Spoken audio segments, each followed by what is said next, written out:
দেখুন, আমরা এই অভিযোগের কোনো গুরুত্বই দিচ্ছি না, কারণ এই মুহূর্তে মুখ্যমন্ত্রী কোনো বক্তব্য, কোনো প্রশ্ন, কোনো আক্রমণ, কোনো অভিযোগের কোনো প্রতিষ্ঠা পশ্চিমবঙ্গের জনমনে নেই। মানুষ যখন কোনো কিছুকে গ্রহণ না করে তো স্বাভাবিকভাবেই রাজনৈতিক দল সেটাকে গ্রহণ করবে না। আমরা বিরোধী রাজনৈতিক দলের অবস্থানে আছি। মানুষ যা চর্চা করছেন, মানুষের যা উদ্বেগ, মানুষের যা প্রশ্ন, সেগুলোকে অ্যাড্রেস করাই আমাদের কাজ। যেটা নিয়ে মানুষের কোনো উৎসাহ নেই, সেটা নিয়ে আমাদেরও কোনো উৎসাহ নেই।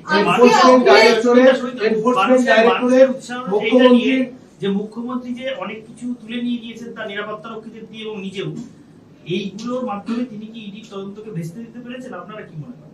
সেটা ইডি বলতে পারবে। আমরা মনে করি এটা অনধিকার হস্তক্ষেপ, এটা বৃহত্তর ষড়যন্ত্র।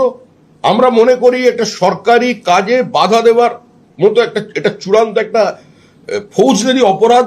আমরা মনে করি কোনো মুখ্যমন্ত্রীর কাছ থেকে সমাজ কিংবা কোনো রাজ্য, কোনো রাষ্ট্র এ ধরনের আচরণ প্রত্যাশা করে না। এটা আমাদের অবস্থান। এবার মুখ্যমন্ত্রী তদন্ত ভেস্তে দিতে পেরেছেন কিনা, তার সবুজ ফাইলের মধ্যে কি আছে সেটা তো আমাদের জানা নেই, আর হার্ড ডিস্কে কি আছে সেটা মুখ্যমন্ত্রী জানেন, আর যারা তদন্ত করছেন তারা জানেন। আমাদের তিনি বলছেন যে সত্যানুসন্ধানে তিনি বাধা দেবেন না, কিন্তু তারপরেও এত সময় ধরে থাকা বা যা যা হলো, মুখ্যমন্ত্রী তারপরেও বলছেন আমরা সত্যানুসন্ধানে কোনো বাধা দেব না। আমরা তো সত্যানুসন্ধানী বলে বাঙালিরা ব্যোমকেশ বক্সী গেছি, আমরা কিরিটি অবনিমাস পড়েছি, আমরা ফেলুদাকে দেখেছি। এখন ইডি সিবিআই তো ভাবে চলে না। গল্প, উপন্যাস আর কোনো তদন্তকারী সংস্থা তো সেভাবে চলে না। উনি আবেগপ্রবণ মানুষ, কবি মন ওনার, উনি ওভাবে ভেবেছেন। আমরা কি করতে পারি?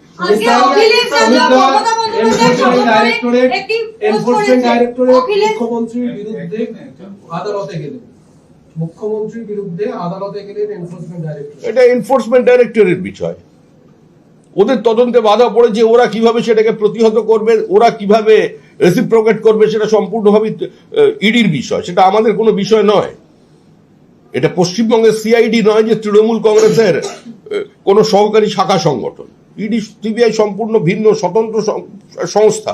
আমি বাংলার মানুষকে যতটুকু চিনি জানি, বাংলায় যে গণতন্ত্র প্রতিষ্ঠা বিগত দিনে ছিল, এখনো গণতন্ত্র আছে, কিন্তু সেই গণতন্ত্রের মাধ্যমে বা গণতন্ত্রের মধ্যে শাসক দলের যে অগণতান্ত্রিক পদ্ধতি চালু আছে সেটা আগামী দিনে অবসান করব আমরা। এনাদের বড় বড় কথা, 250 সিট জিতবে, 3বারে কংগ্রেসের সঙ্গে জোট করে 2011-তে কটা পেয়েছিল, 250 পৌঁছাতে পারেনি। 42 কংগ্রেস আর 182, 250 হয় না।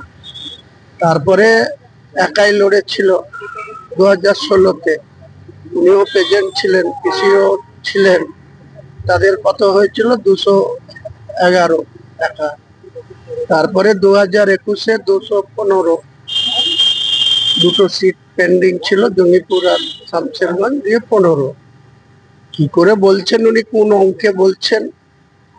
তাহলে বাকি দলগুলা ওনাদেরকে ওয়াকওভার দিবে না ওনারা মানুষের গণতান্ত্রিক অধিকার খরিদ করবে, সেটা ওনাকে বলবে। এখনই সময় আছে। বাংলার মানুষ অত বোকা না। বাংলার মানুষের দৃষ্টি ঘোরানোর জন্য সব উন্নয়নের পাঁচালী, অনেক রকম মিথ্যাচার, অনেক রকম কথাবার্তা শোনাবে। এখন এই মার্চ মাস পর্যন্ত শোনাতে বলুন।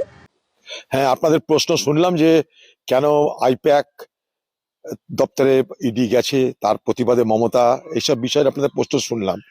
আমি যতটুকু জানি আইপ্যাক সম্পর্কে বা তার মাথা যিনি আছেন মিস্টার জৈন, তার বুদ্ধিতেই গত লোকসভা নির্বাচনে আমাকে হারানোর জন্য গুজরাট থেকে একজন বিখ্যাত ক্রিকেটারকে নিয়ে আসা হয়েছিল, শুধুমাত্র তার ধর্মীয় পরিচয়কে ব্যবহার করার জন্য। পাশাপাশি আমাকে হারানোটা নিশ্চিত করার জন্য এই আইপ্যাকের বুদ্ধিতে পরামর্শে দিদির দলের এমএলএ হুমায়ুন কবিরকে সামনে রেখে দাঙ্গা এবং দাঙ্গার পরবর্তী হিন্দুদেরকে ভয় ভীত করে দেওয়া এবং সেই সুযোগে হিন্দু ভোটকে বিজেপির পক্ষে ঠেলে দেওয়ার এই চক্রান্ত করা হয়েছিল। তাই এরাই তৃণমূলের আইজ অ্যান্ড এয়ার্স, এরাই তৃণমূলের চোখ, এরাই তৃণমূলের কান। মনে করুন কোনো ব্লকে একটা নেতা হবে, সেই নেতা কে হবে তার জন্য অকশন ডাকে আইপ্যাক।